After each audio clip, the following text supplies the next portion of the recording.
Talk Real Shit podcast. Yeah. An episode. Yep. It's a very important. It came out on the internet on December the 15th, where the NSA was saying be able to go without power, and you need to be able to go without power. All right. What's going on, fam? What's going on, everybody?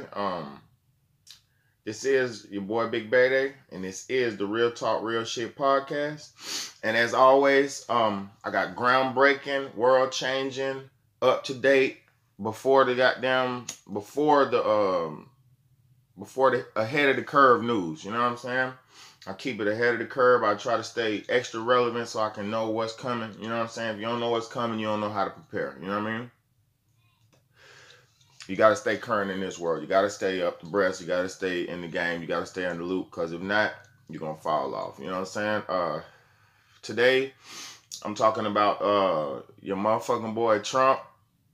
Man, this man is tweaking right now, y'all. This man is really tweaking. For one, you know they're about to cut the food stamps or whatever. It's cutting them. But guess what they're doing now? This nigga got a thing called a harvest box where they're giving out. Mark my words, we're headed into like some Nazi Germany type shit. This man is gonna not give food stamps to people, but they're gonna give a box of non-perishable foods to people, like canned foods and fucking cereals and rice type shit. And this is extremely sad, because they're cutting these poor people's food off.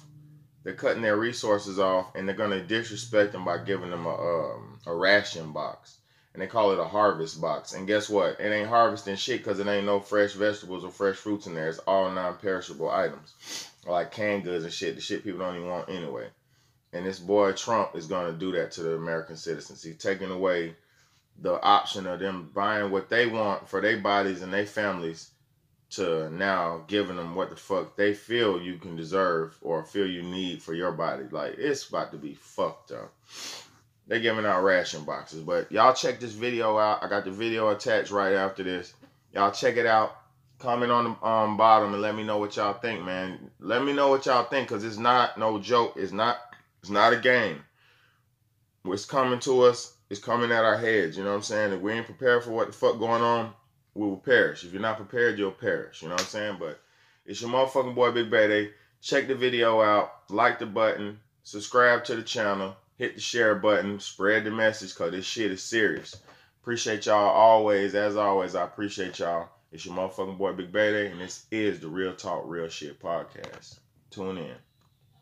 We thought it was a tremendous idea, so what we do is propose that for folks who are on food stamps, part, not all, part of their benefits come in the actual sort of, and I don't want to steal somebody's copyright, but a Blue Apron type program where you actually receive the food instead of receive the cash.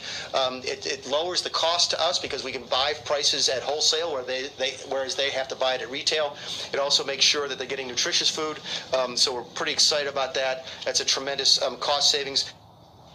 Donald Trump's latest genius idea, cutting out half of the cash benefits that most recipients of SNAP benefits, once commonly known as food stamps, receive, and replacing the funds with a box of canned vegetables, cereal, and other non-perishable foods, called America's Harvest Box, despite the fact that it would have zero freshly harvested food.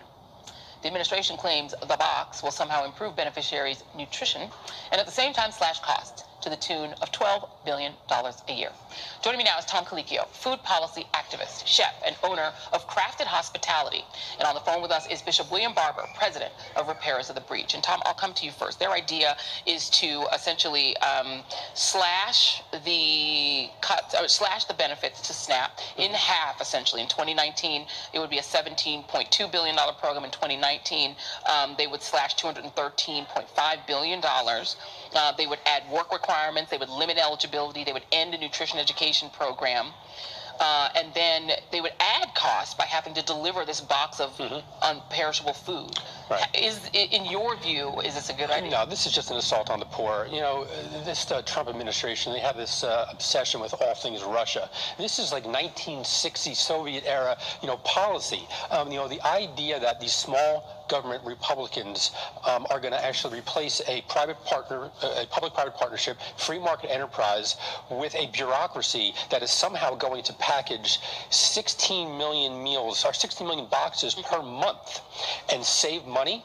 Just doesn't make sense at all. And the idea that poor people will lose the right to choose what they eat, that Sure. essentially a big government bureaucrat, that's really big government, Right. will choose the food you eat and you don't have a choice. You get this box. Right. Look what they did with Michelle Obama when she suggests that maybe we should eat more nutritious food for school lunch. Exactly. And so, no, this just smacks with hypocrisy. It's amazing, Bishop Barber, because the part of this seems to be rooted in the perception that people who are struggling are mostly non-white, and that they are leeching off the system, sitting around driving a Cadillac and eating lobster and steak is what fills up my mentions whenever we talk about the poor. But the fact is, the Washington Post just put out statistic from the census that 17% of the people who will be impacted by this policy change are rural Americans, and only 13% are urban. Yeah, and the majority are white and women. I mean, when you look at poverty in this country, you know, there are 8 million more poor white people than there are African Americans, and the majority of these people live in the very states where many of these politicians get elected by voter suppression and other racial ways. You know, the Southern strategy, I've mentioned a lot of times on this phone, part of the Southern strategy began in the 1968 in order to control the Congress and try to control the presidency was to teach that somehow entitlements and programs were you know, black and brown people getting things that was hurting white people. And so programs were racialized. And I was thinking, Joe, this was a triple threat. It's like a 19th century, you know, ghost of days past. This man with, you know, he had a cross on his forehead during Lent. This is on Wednesday, for Ash Wednesday. And none of these policies line up with Christ. They're talking about health care, cutting millions of people, food now to millions of people, and even heat to 7 million people. They're talking about taking it. It's a triple threat and a direct attack on the poor and the working poor. It's amazing, Tom, because you're not talking about a lot of money per person. You know, SNAP benefits are only about $125 a month, $126 a month, $254 a household. 94% of the funding for this program goes right to benefits that get spent at your local grocery store, that get spent in Walmart. Through the freedom of choice, people spend 100% of their benefits. You can't keep any of it. You have to spend it, and that means you're buying food from food manufacturers. How can Republicans interpret that as a bad idea? Doesn't it help the economy? Of course it helps the economy. And you know, also, there are great programs like the Double Up program where if you're a SNAP recipient and you're shopping in a farmer's market, you're actually getting double the amount of your benefit. That money goes directly to farmers. Yeah, absolutely. And so there's also a multiplier effect. For every dollar spent through the SNAP system, it actually creates about $1.75 of economic activity. Yeah. So it's actually great for communities as well. So no, this you know, we need, let's really start talking about nutrition, because that's really the crux of this here. Children, when they go to school, if they have a proper breakfast, they actually can learn. We're talking about seniors. We're talking about people with disabilities. This is the way they actually feed themselves. We're also talking about 1.5 million veterans who protected this country, who are struggling to feed themselves because they come home with PTSD and they're really struggling to find work. We're also talking about active military that this will hurt as well because they're on SNAP as well. Yeah. And so we're talking about the working poor. We're not talking about people who are looking for a handout.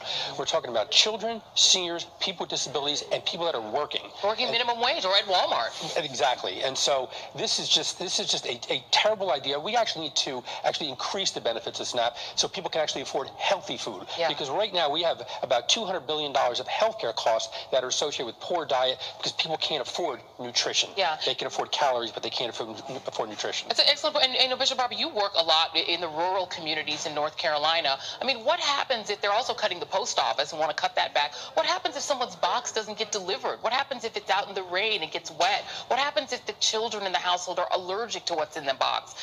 Where is the church? Where is the white evangelical church to say that this is cruelty? And it's not just cruelty they think it's cruelty to black and brown people, but you personally know that this is also the white rural poor.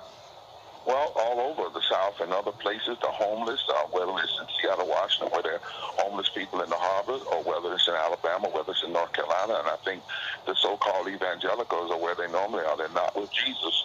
They are not with the Jesus who talked about good news to the poor. They are not with the scriptures that talk about how we should not be attacking the poor. And I do want to say this is not just about the work, but it's about the poor. And you have to say the poor because people suggest that people are not working poor, then somehow they're just lazy. No, people are trapped in systemic poverty. And what the moral issue, Joe, here is we've got 14 million poor children, for instance, in the country. You're talking about an administration that will give trillions of greedy tax welfare to the greedy.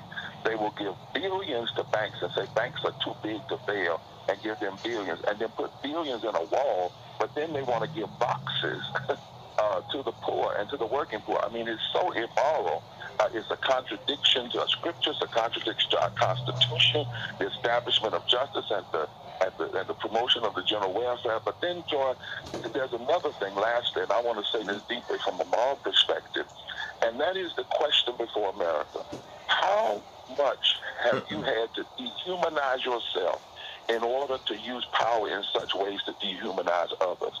And Americans have to stand up and say, we're not going to allow this to happen in our name, with our government, with our democracy. Yeah, indeed. We are reminded that when Jesus fed the multitudes, he gave them fresh fish. Yeah, and fresh bread. Amen. Tom Colicchio, Bishop William Barber, thank you both very much. And coming